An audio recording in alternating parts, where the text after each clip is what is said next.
Good morning, everyone.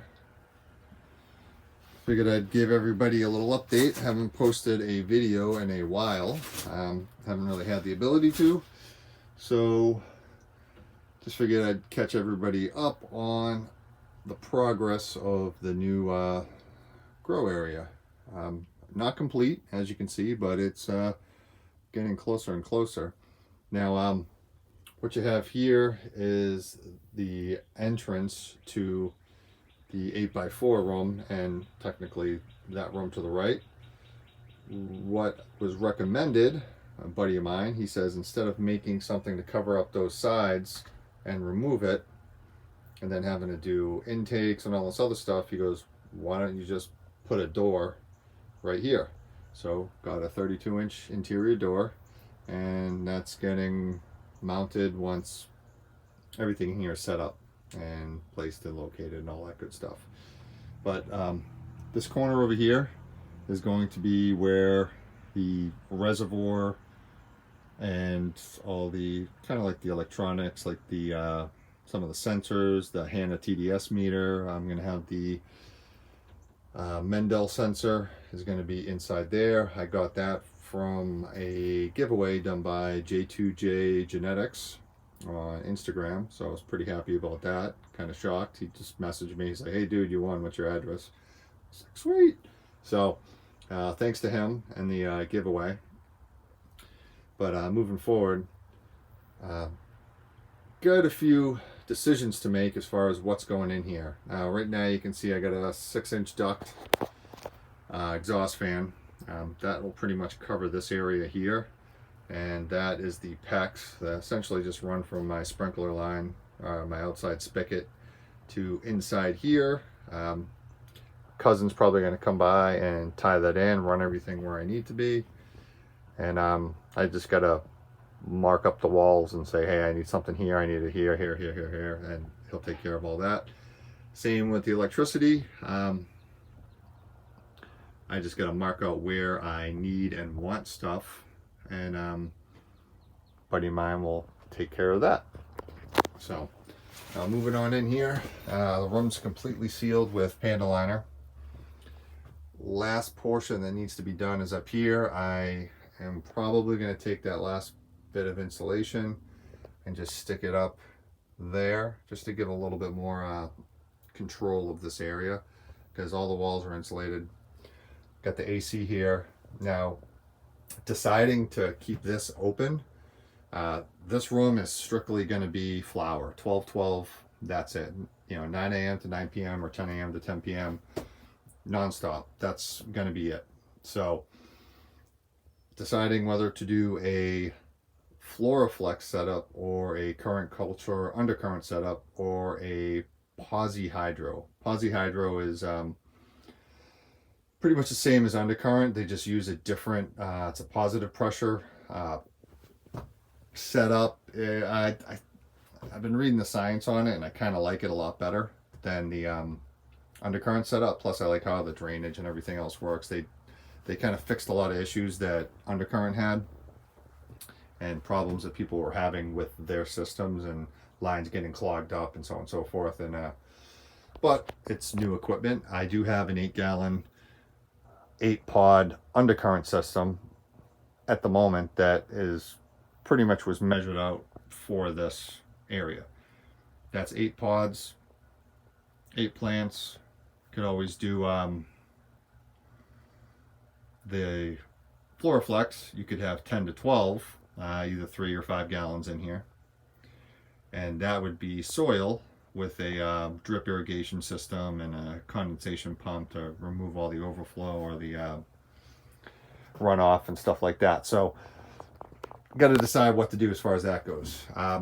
Fans and stuff, that's just there because it was in the shed from beforehand. These are some old Viper Spectra lights that not going to be using, but needed to get them out of the way. Might be used for like a little veg area or clones. This one probably veg area, this one clones, because you got the red, white, and blue set up, so you can just keep the red off and use the white spectrum and the blue spectrum, which would be good for the veg phase of growth. But that one over there is just veg and bloom. They both, I mean, you can technically do just the veg, but that's a 300, 450, and another 450 light. You know, however they based them on wattage or power, I'm not even sure. They're old tech, so that's why they're not getting used.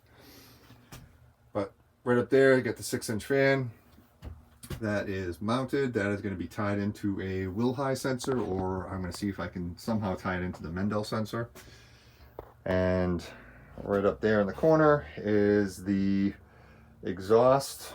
Let's see if we can get up here, take a peek. Oh, and it just comes up there. As you can see, it's pretty insulated all the way around. That's insulation board. And this top area is going to be covered in. So this, technically this 8x8 area is going to be covered in, and it's divided up with this. Going to be running from like here all the way to over there, like a PVC, like a 3/4 inch or probably 3/4 inch PVC pipe.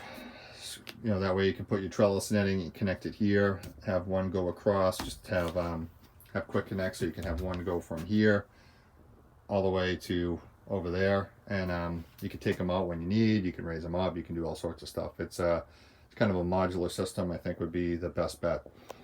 But this area is got the space for 10 to 12 Floraflex, or 8 undercurrent, or 8 Posi Hydro. So, or Sluckets was their original name, the Slucket bucket.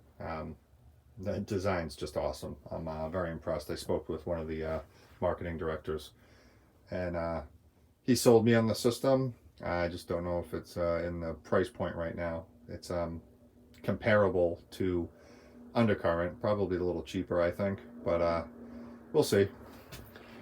But everything else seems to be going good. This AC is now going to cover this whole area, because these are going to maintain open, and if I need to for reflective purposes, I can drop have like a roll-up panda liner that will drop down just to get a little bit of extra reflection.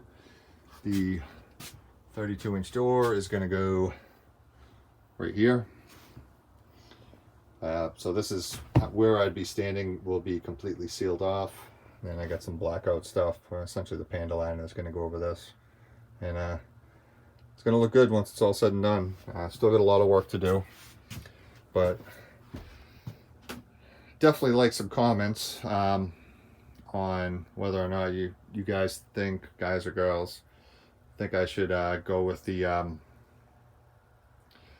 undercurrent Posi Hydro or the Floraflex setup. Floraflex would probably be like the 3-gallon or the 5-gallon pots. I know they're probably going to make some bigger stuff here soon, but they're kind of more designed for the smaller grower and smaller applications, just mass amounts, just because it's how modular their equipment is. But undercurrent and PosiFlow, you'll be able to get an extra 1 to maybe 2 possible grows out of a year, and the hydro just blows things out of the water as far as size, and just less time. Like, it's less time, less nutrients, and you get stuff quick. So, but I will say the Chiltech is what's going in top here. It's going to be a X6 and an X3 and then something else. So pretty much consolidating all my equipment to go in here. These might be for like little clone or veg setups. But other than that, questions, comments, leave them below. If you like the video, hit the like button. Like I said, I'm definitely interested in people's thoughts on going with the Floraflex or the undercurrent and all that. I said the space is designed to situate both, but I'm kind of torn between what to set up, because Floraflex, I'm going to have to cut certain holes in this wall. Undercurrent, I'm going to have to cut certain holes. PosiFlow, I'm going to have to, essentially I'm going to be cutting holes in this wall right here. And it's going to be a little bit of a different setup for both, but I just I can always change it down the road, but I'd rather set it and forget it. You know what I mean? All right, thanks everyone. Have a great day.